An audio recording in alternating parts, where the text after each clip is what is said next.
الحمدللہ والصلاة والسلام علی من لا نبی بعد اما بعد۔ میرے پیارے بھائیو دوستو، عمر بن خطاب رضی اللہ عنہ کے زمانے میں آپ نے ابو موسیٰ الاشعری رضی اللہ عنہ کو روانہ کیا ایک غزوے کے لیے۔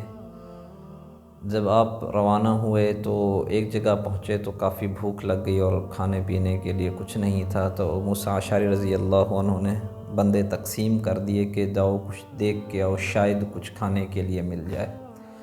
تو وہ 3 ڈبے ڈھونڈ کے آئے، جس میں ایک میں جو، ایک میں پتھر تھے اور ایک میں چاول تھے۔ تو جو تو ان نے کھا لیے اور پتھر پھینک دیے۔ جو چاول کی چیز تھی تو وہ کہنے لگے یہ زہر ہے اور یہ دشمنوں نے ہمارے لیے رکھا ہے تاکہ ہم یہ کھائیں اور مر جائیں۔ تو ابو موسیٰ الاشعری رضی اللہ عنہ نے مشورہ کیا کہ کیا کیا جائے ان کے ساتھ۔ تو ایک صحابی نے کہا کہ ہم ایسا کرتے ہیں، یہ کسی اونٹنی کو کھلا دیتے ہیں اور اس کے اوپر ایک بندہ مقرر کر دیتے ہیں، رات کو وہ دیکھے گا، اگر اونٹنی مرنے لگی تو اس کو ذبح کر دیں گے۔ تو انہوں نے ایک اونٹنی کو وہ چاول کھلا دیے۔ تو رات تک وہ صحابی جاگتا رہا، اونٹنی کو کچھ بھی نہیں ہوا۔ جب صبح ہوئی تو وہ اپنے گھر والے ساتھ تھے، ان کے پاس چلے گئے، ان سے جا کے مشورہ کیا کہ اب ان کا کیا کیا جائے، اونٹنی کو بھی کچھ نہیں ہوا۔ تو ان کے گھر والوں نے کہا کہ آپ ایسا کریں، اس کو پانی میں ابال لیں۔ جب پانی میں ابالا تو وہ چاول بن گئے۔ تو حضور صلی اللہ علیہ وسلم کے ہوتے ہوئے جزیرۃ العرب کے اندر چاول نہیں آئے تھے۔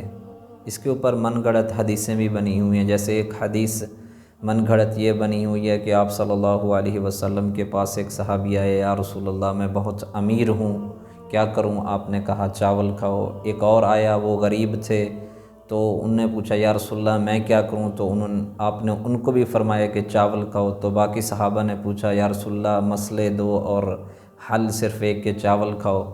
تو آپ نے فرمایا کہ جب امیر چاول کھائے گا، چاول گریں گے تو وہ چاول اٹھائے گا نہیں تو بے برکتی آ جائے گی۔ جو غریب ہے وہ چاول کھائے گا، ایک ایک دانہ چنے گا تو اس کے گھر میں برکت آ جائے گی۔ تو یہ من گھڑت حدیث ہے میرے بھائیوں۔ اور آپ صلی اللہ علیہ وسلم نے فرمایا من کذب علی متعمدا فلیتبوأ مقعدہ من النار، جو میری طرف جان بوجھ کے جھوٹ کو منسوب کرے، جھوٹی حدیث گڑھے اور جو میں نے نہیں کہی تو اس کا ٹھکانہ جہنم ہے۔ تو حضور صلی اللہ علیہ وسلم کی احادیث کے بارے میں جاننا، صحابہ کرام رضی اللہ عنہم اجمعین کی زندگی کے بارے میں جاننا، ہمیں تو 10 مبشرہ کے نام ہی نہیں آتے۔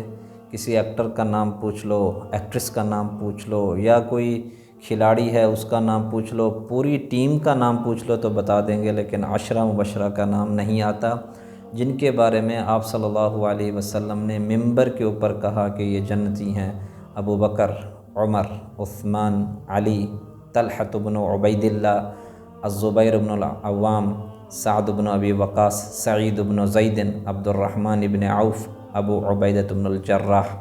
اور جو ازواج مطہرات ہیں جن کے بارے میں اللہ فرماتے ہیں وَأَزْوَاجُهُ أُمَّهَاتُهُمْ، یہ جو آپ صلی اللہ علیہ وسلم کی ازواج ہیں یہ مومنین کی مائیں ہیں۔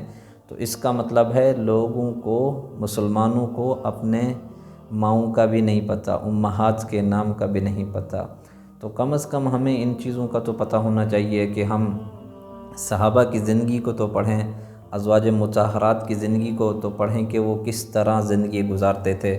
جب تک ہم یہ نہیں پڑھیں گے تو ہمیں نہیں پتہ ہوگا کہ ہم نے کس طرح چلنا ہے، پھر ہم اپنی من چاہت سے چلیں گے، جن کے بارے میں اللہ فرماتے ہیں اَفَرَأَيْتَ مَنِ اتَّخَذَ إِلَٰهَهُ هَوَاهُ، میرے نبی آپ نے اس کو نہیں دیکھا جس نے اپنی خواہشوں کو ہی الہ بنا لیا، خدا بنا لیا۔ تو میرے پیارے بھائیو دوستو، ہمیں سیرت کے بارے میں پڑھنا چاہیے، صحابہ کی زندگی کے بارے میں پڑھنا چاہیے، صحابیات کی زندگی کے بارے میں پڑھنا چاہیے، تابعین، اتباع تابعین کی زندگی کے بارے میں پڑھنا چاہیے، اور جو حدیث ہو تو اس کے تحقیق بھی کریں۔ اور عجب بات ہے کہ علی رضی اللہ عنہ صرف دوستی کے لیے رہ گئے تھے۔ فیس بک کے اوپر، ٹویٹر کے اوپر، واٹس ایپ کے اوپر سٹیٹس لگے ہوئے ہیں کہ علی بن ابی طالب رضی اللہ عنہ فرماتے ہیں دوست ایسا ہونا چاہیے، دوست ویسا ہونا چاہیے۔ او بھائی، وہ تو خاموش رہنا ان کی طبیعت تھی، کیا وہ دوستی میں ان نے سارا وقت گوا دیا؟ تو صحابہ کی طرف بھی غلط چیز کو منسوب نہ کیا کریں، اللہ کے واسطے وہ منسوب کریں جس کے اوپر آپ نے تحقیق کی ہو کہ یہ صحیح بات ہے۔